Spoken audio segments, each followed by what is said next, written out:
नमस्कार, मैं हूं आपके साथ कविता राणा। यूपी के लिए उपयोगी साबित हुए प्रदेश के मुख्यमंत्री योगी आदित्यनाथ आज की डेट में एक ऐसी पावरफुल शख्सियत है जिनकी कथनी और करनी में सुई की नोक जितना फर्क नहीं है। जी हां, जो ठान लिया उसे करके दिखाया।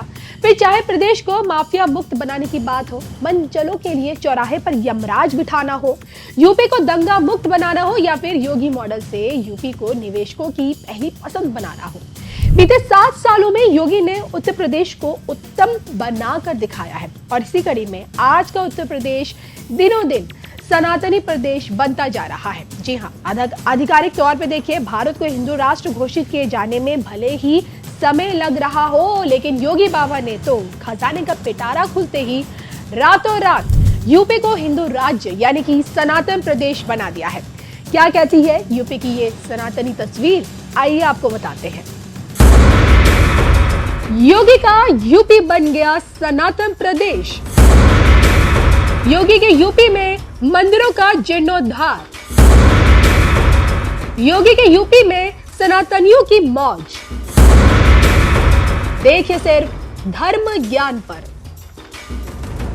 हमारा सनातन धर्म भारत का राष्ट्रीय धर्म है। हम सब अपने व्यक्तिगत स्वार्थों से ऊपर उठ करके अपने इस राष्ट्रीय धर्म के साथ जुड़ते हैं। हमारा देश सुरक्षित हो, हमारे मान बिंदुओं की पुनर्स्थापना हो, गौ ब्राह्मण की रक्षा हो, किसी कालखंड में अगर हमारे धर्मस्थलों को अपवित्र किया गया है, उनकी पुनर्स्थापना का एक अभियान चले। और इस अभियान का क्रम आज आप देख रहे होंगे। अयोध्या में 500 वर्षों के बाद प्रधानमंत्री मोदी जी के प्रयास से भगवान राम के भव्य मंदिर के निर्माण का कार्य आज पूरा होने जा रहा है।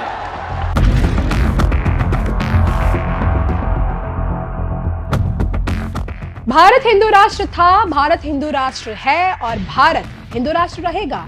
और इसी सोच के साथ प्रदेश के यशस्वी मुख्यमंत्री योगी आदित्यनाथ ने 5 फरवरी को जैसे ही यूपी का बजट पेश किया, या फिर यूं कहें कि जैसे ही खजाने का पिटारा खोला, एक झटके में करोड़ों की सौगात हिंदू तीर्थ स्थलों को दे दी। धार्मिक स्थलों के सौंदर्यीकरण से लेकर मंदिरों के जीर्णोद्धार के लिए 1750 करोड़ रुपए की धनराशि आवंटित कर दी। एक तरफ जहां मथुरा वृंदावन कॉरिडोर निर्माण के लिए 150 करोड़ रुपए का प्रावधान किया गया, तो वहीं नाथ कॉरिडोर बरेली के लिए 25 करोड़ रुपए, शुक तीर्थ विकास के लिए 15 करोड़, देवी पाटन तीर्थ विकास के लिए 40 करोड़ रुपए, काशीराम पर्यटन प्रबंधन संस्था लखनऊ के लिए 1 करोड़, छत्रपति शिवाजी महाराज संग्रहालय के लिए 25 करोड़ रुपए का प्रावधान रखा गया। और इसी कड़ी में देखिए, अयोध्या के लिए तो देखिए 150 करोड़ रुपए और नैमिषारण्य क्षेत्र को 100 करोड़ रुपए की सौगात दी। तो खजाने के पिटारे से निकाली गई धनराशि प्रदेश के आध्यात्मिक धार्मिक पर्यटन को बढ़ावा देने के लिए दी गई है। प्रदेश की भगवाधारी सरकार ने देखिए यूपी को सनातनी बनाने का मन बना लिया है, तभी तो देखिए करोड़ों की सौगात इस बार धार्मिक तीर्थ स्थलों को दिल खोल कर दी गई है। तो देखिए, आज के डेट में सरकारी आंकड़े इस बात की गवाही दे रहे हैं कि प्रदेश के पर्यटन में रफ्तार आई है। जी हाँ, बीते साल 2023 में जनवरी से लेकर अक्टूबर तक के जो आंकड़े हैं वो ये बताते हैं कि 37 करोड़ 90 लाख से अधिक पर्यटन आए, और जिनमें देखिए भारतीय पर्यटकों की संख्या 37 करोड़ 77 लाख है और विदेशी पर्यटकों की संख्या लगभग 13 लाख 43 हजार है। अब जब देखिए अयोध्या में रामलला पधार चुके हैं, भव्य राम मंदिर के द्वार राम भक्तों के लिए खोल दिए गए हैं, तो ऐसे में 2024 में पर्यटन की रफ्तार और कितनी तेज भागेगी, इसका अनुमान आप खुद भी लगा सकते हैं। तो यूपी की 25 करोड़ आबादी में देखा जाए तो 20 करोड़ के आसपास हिंदू हैं, और ऊपर से हिंदू तीर्थ स्थलों के सौंदर्यीकरण के लिए योगी बाबा ने जो खजाने का पिटारा खोला है, उसके बाद ये कहना गलत नहीं होगा कि प्रथम सनातन प्रदेश बनने से एक कदम की दूरी पर है उत्तर प्रदेश। भाई और बहनों, मोदी की गारंटी उसके साथ है जिसके पास गारंटी देने के लिए कुछ भी नहीं है। देश के छोटे किसान के पास बैंकों को गारंटी देने के लिए कुछ नहीं था। मोदी ने उन्हें पीएम किसान सम्मान निधि की गारंटी दी।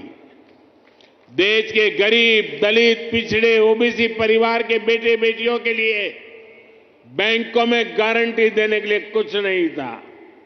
मोदी ने मुद्रा योजना शुरू की और बिना गारंटी का लोन देना शुरू किया। देश में अनेक साथी रेहड़ी, पटरी, ठेले पर छोटा मोटा कारोबार करते आए। दशकों से ये काम शहरों में ये साथी करते रहे हैं। इनके पास भी गारंटी देने के लिए कुछ नहीं था।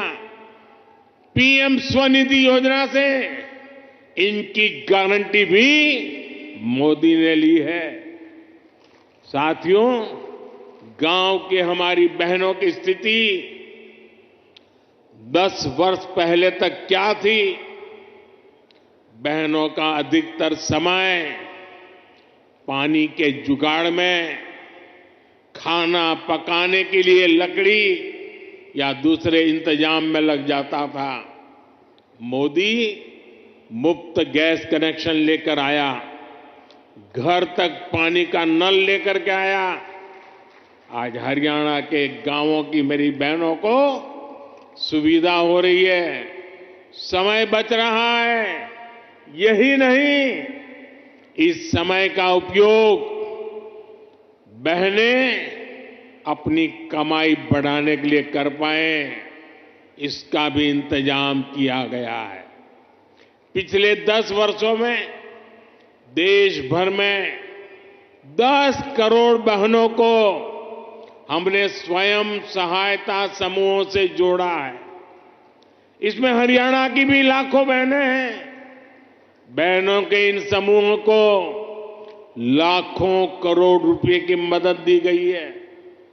मेरी कोशिश यही है कि ज्यादा से ज्यादा बहनों को लखपति दीदी बना सकूं। अभी तक 1 करोड़ बहनें लखपति दीदी बन चुकी है। कुछ दिन पहले जो बजट हम लेकर आए हैं, उसमें 3 करोड़ बहनों को लखपति दीदी बनाने का लक्ष्य रखा गया है। हमने नमो ड्रोन दीदी योजना भी शुरू की है।